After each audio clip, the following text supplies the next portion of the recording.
Hi, welcome. Enjoy the content, subscribe, and turn on notifications. Brian Collins always considered himself a lucky man. Married for 20 years to Lauren, father of 3 children who always filled the house with life and noise, owner of a solid website development company, and with a comfortable routine that balanced work and family. He wasn't into big extravagances, but he took pride in everything he had built through hard work. So, when the company offered a full package of medical exams to all employees, he accepted without hesitation, more as a formality than out of any real concern for his health. Until then, he had always considered himself a healthy man. The exam went smoothly without any surprises: blood tests, ultrasound, some physical stress tests. Only one doctor, after reviewing the preliminary results, suggested they perform a more specific test related to fertility. Brian found it strange but agreed, trusting the professional's competence. It wasn't something that occupied his thoughts. After all, he had 3 kids at home and, despite their natural differences, he always believed he was the father of each of them, with everything that entailed. When the report was ready, the doctor called him to talk privately.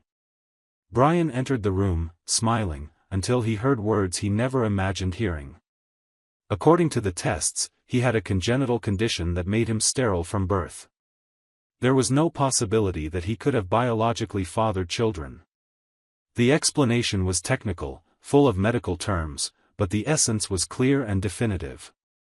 He remained silent, processing every word, staring at the doctor's clipboard as if the answer were hidden there among the papers.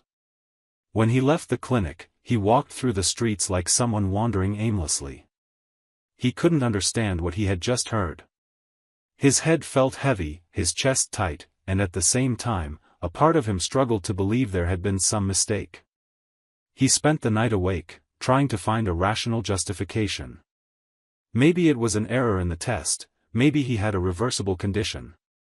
Anything seemed better than accepting that, for all those years, he had lived a lie hidden behind the word family. The next morning, he called another clinic, scheduled new tests, and a week later, he was once again sitting in front of a specialist, this time more anxious than ever. Waiting for the results was suffocating. When the envelope was handed to him, he took a deep breath, opened it with trembling hands, and read, alone, every word that confirmed the previous diagnosis. There was no room for doubt. He was sterile. And always had been. At that moment, memories of each birth flooded his mind. He remembered the day he first held Jason, the tears of emotion, the nervousness of changing the first diapers, the joy of taking the boys to the park, and the tenderness of teaching Olivia how to ride a bike. Each memory, which had once been a symbol of accomplishment and pride, now surfaced as a painful question. How could this have happened? How could he have been deceived for so long without ever suspecting anything? He tried to recall any sign he might have overlooked over the years but found nothing obvious.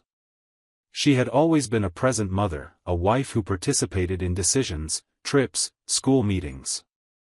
Their marriage had its ups and downs, like any other, but until that moment, Brian never imagined being betrayed, much less in such a deep and cruel way. It was then, driven by a need he himself couldn't explain, that he decided to take DNA tests. He didn't mention anything to Lauren or the kids. He wanted absolute certainty before taking any action. He scheduled the tests discreetly, collected samples from the 3 children, and once again plunged into the anguish of waiting. Each day felt endless, every hour dragged on as if time had become an implacable enemy. When the results finally arrived, Brian opened the envelope in his office after locking the door and turning off his phone. His hands were sweating, his heart racing, and for a moment, he considered throwing the envelope in the trash without reading it. But he needed to know. He needed to face the truth, no matter how devastating it was. He read each report, one by one, until there was no room for doubt: none of the 3 children were biologically his. His first reaction was absolute silence. He stood there, motionless, staring at the papers on the desk, as if simple contemplation could change the facts. Then came the anger, a silent fury that made him clench his fists until they hurt. He thought about calling Lauren right then, screaming, demanding explanations. But he restrained himself. He knew a revelation of that magnitude needed to be faced with coldness and strategy, not impulses. He stored the papers away, took a deep breath, and spent the rest of the day locked in his office, staring into space. At home that night, he sat down at the table with his family as usual. Lauren prepared the kids' favorite dinner, and they chatted animatedly about trivial things, school exams, plans for the weekend, a new video game Jason wanted to buy. On the outside, Brian kept a calm appearance, but inside, he felt like a stranger in the middle of a scene that, until recently, represented everything he loved most. And for the first time, he began to wonder who, exactly, this woman was with whom he had shared half of his life. Brian spent days living with that choked truth, suffocating every scream he wanted to let out. His gaze toward Lauren became heavier, every gesture of hers seemed like a cruel reminder of what he had discovered. There were moments when he almost confronted her, especially on nights when she lay beside him, as she always did, and moved closer as if believing they were still a solid and happy couple. But Brian held back. He wanted to understand. He needed to know how much of that life was real and how much had been an act. The decision to confront her didn't come in an impulsive moment but rather as the inevitable result of accumulated anguish. On a quiet afternoon, watching her laugh on the phone with someone, a light laugh as if nothing in the world could affect her, Brian realized it was time. When she hung up, he asked her to talk, without raising his voice, without preparing speeches. He simply looked into her eyes and said what needed to be said, that he knew the truth about the children. Lauren, contrary to what he imagined, didn't panic.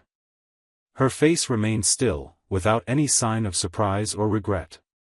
She took a deep breath, crossed her arms, and said, in a direct manner, as if commenting on something mundane, that yes, the children weren't his. She admitted that shortly after they got married, she met a man with whom she had an affair for years. Without hesitation, she gave his name, Mark Whitaker. Brian didn't need to ask who he was. Mark had always been distant enough not to be suspected but close enough to casually appear in some stories Lauren told about work.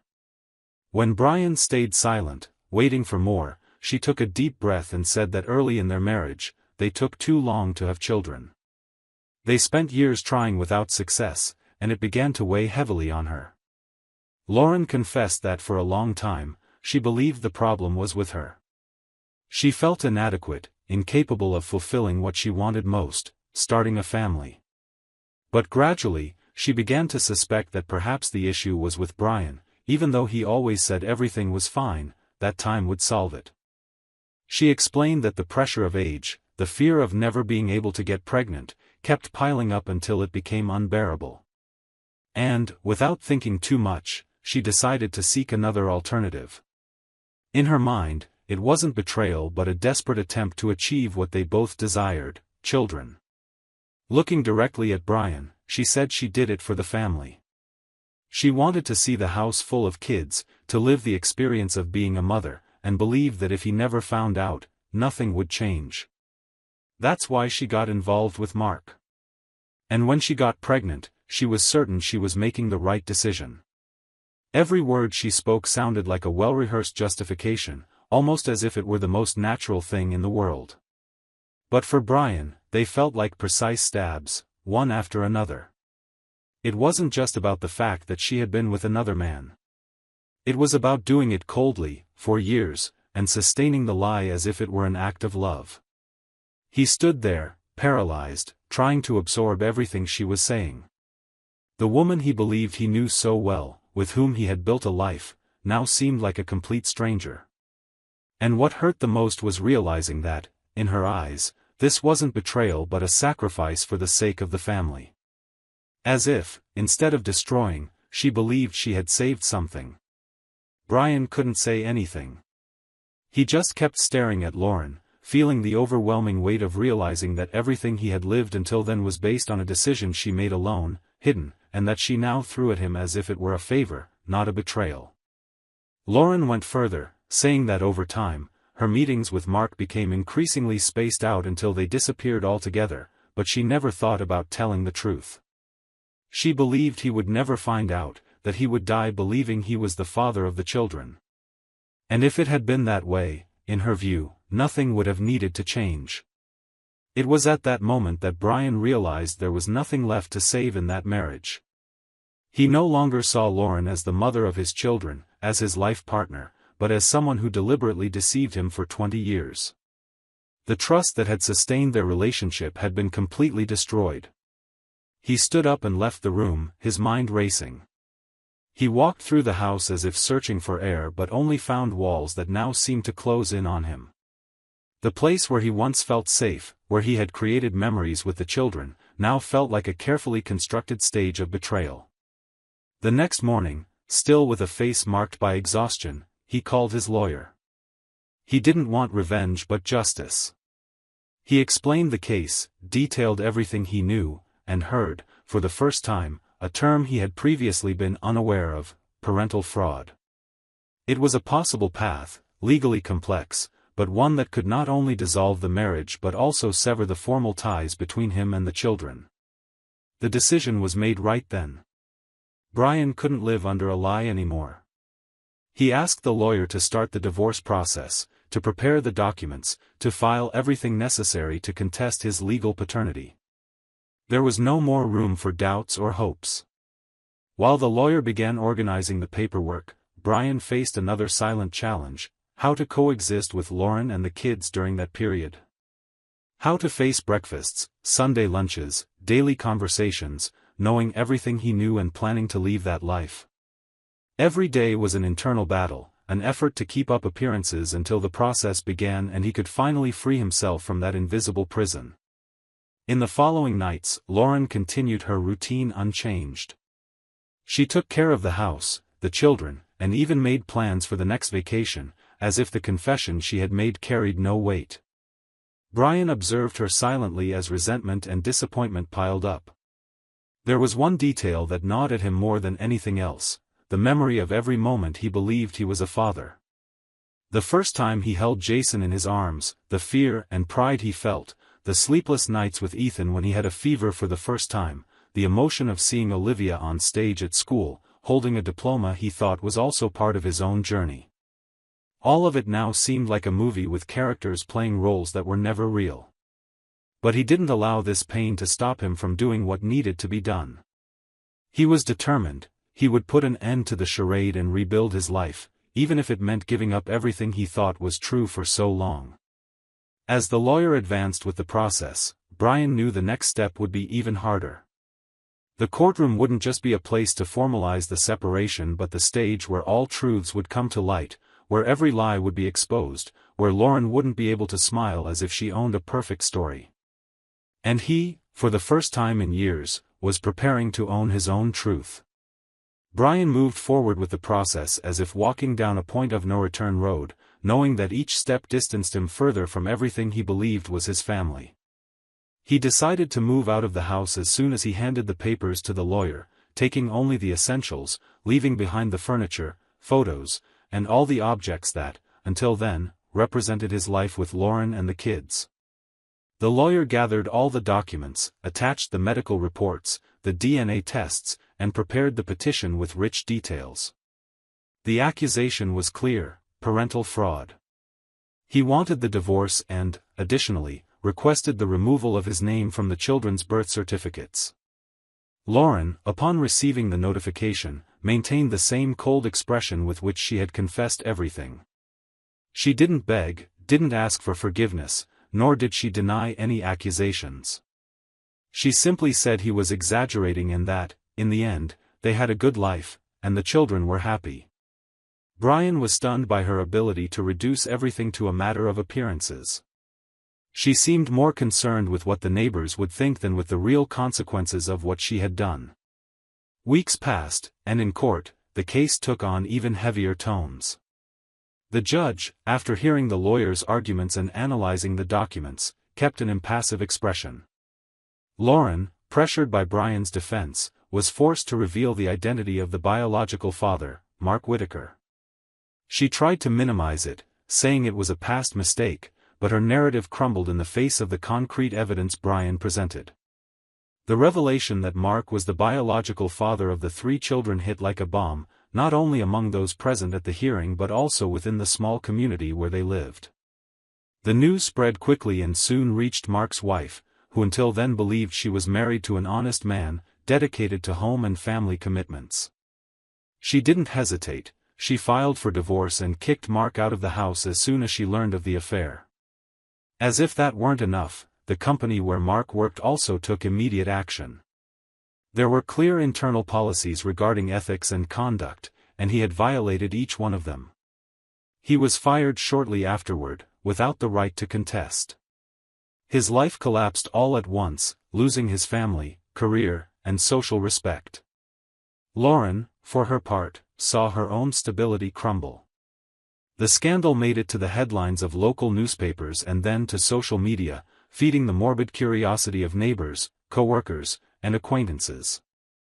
She began to be avoided, lost friendships she thought were solid, and shortly after, lost her job, not due to a formal company decision but because the environment had become unsustainable. The judge was categorical in delivering the sentence. He granted Brian's request, ordering the removal of his name from the birth certificates and replacing it with Mark's. Additionally, he imposed a significant fine on Lauren for moral damages and ordered her to pay all legal costs, acknowledging the emotional impact caused by the fraud she had sustained for so long. The punishment wasn't imprisonment, but it was enough to financially compromise her stability and legally mark the severity of her actions. Leaving the courthouse, Brian took a deep breath, as if trying to fill his lungs with fresh air, free from the lie that had suffocated him. But freedom came accompanied by an overwhelming emptiness. He knew no judicial sentence would erase the memories, the shared stories, the birthdays celebrated with so much affection. The pain didn't end there, it simply changed form. In the days that followed, Brian tried to return to a routine, but there was no routine that made sense anymore. The children stayed with Lauren, confused, trying to understand why their father had left home and why, all of a sudden, the visits decreased until they stopped completely. Jason, the oldest, was the first to seek out Brian. He arrived unannounced, knocked on the door, and when Brian opened it, they stared at each other for long seconds without saying anything. Then they went inside, sat facing each other, and Jason asked, his voice trembling, if everything they were saying was true. Brian couldn't lie. He said it was. He told him everything, from the test to the sentence. Jason stayed silent, absorbing the words. He didn't cry, nor did he yell. He simply asked what would happen from then on. Brian said that for him, Jason would always be his son, that the love and affection he felt didn't depend on a genetic test, but that at that moment, he needed distance to recompose himself. Jason stayed quiet for a few minutes and, before leaving, said that regardless of everything, he would continue visiting his father whenever he could. And that's what he did.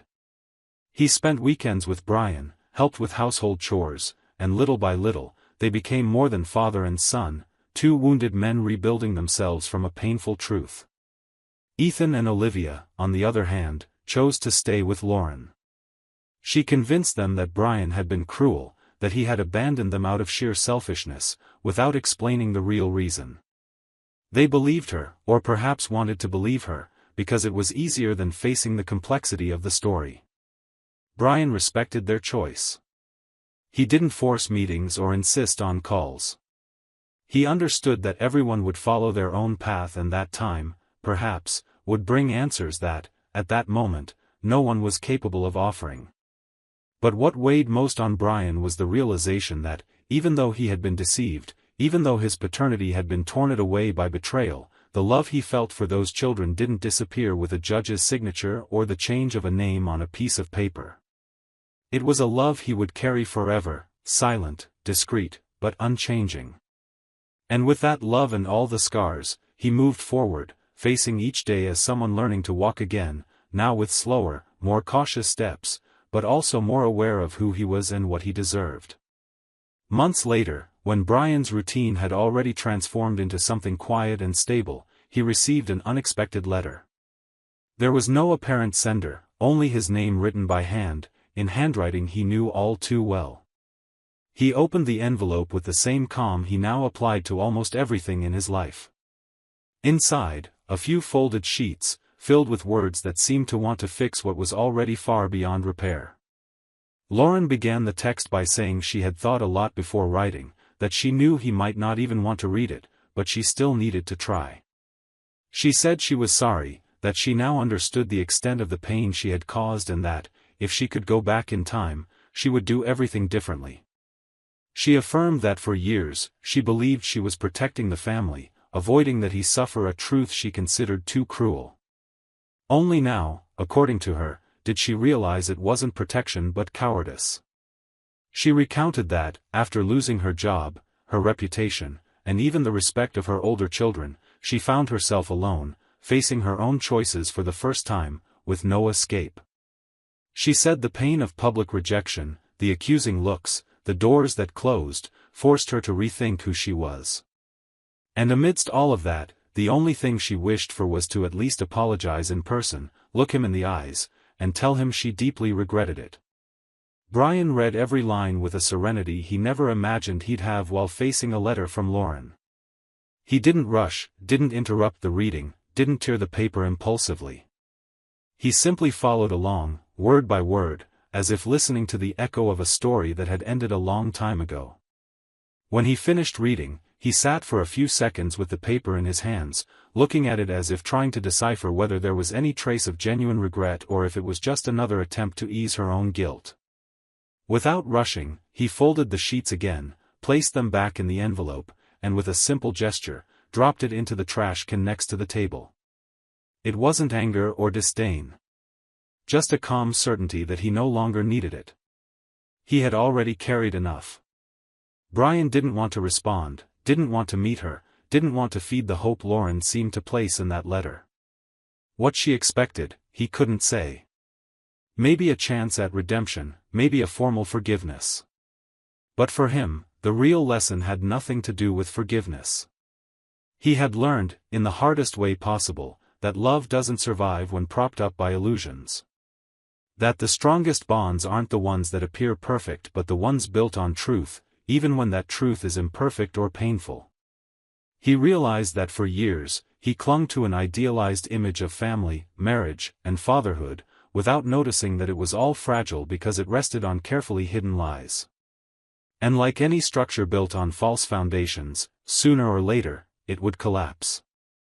He didn't feel hatred for Lauren, nor did he harbor grudges that weighed more than his own desire to move forward.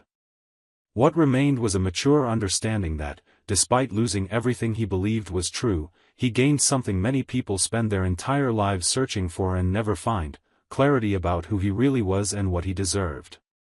He moved on with his life, not as someone defeated by betrayal but as a man who knew how to look into the abyss and still keep walking. He had learned that starting over is always possible, even when the losses seem too great. And that, more important than trying to rebuild what was destroyed, is having the courage to build something new, even if it starts from nothing. And that's how he chose to continue. Without looking back, without seeking answers that wouldn't change the past, just living, day by day, with the peaceful conscience of someone who did what was right, even when it cost him everything he knew. Suspicious of your wife or daughter-in-law? Don't go through what we saw in the video. Check the link in the comments and get the ebook with valuable tips and investigator-approved sites to clear your doubts. Thank you for watching the video.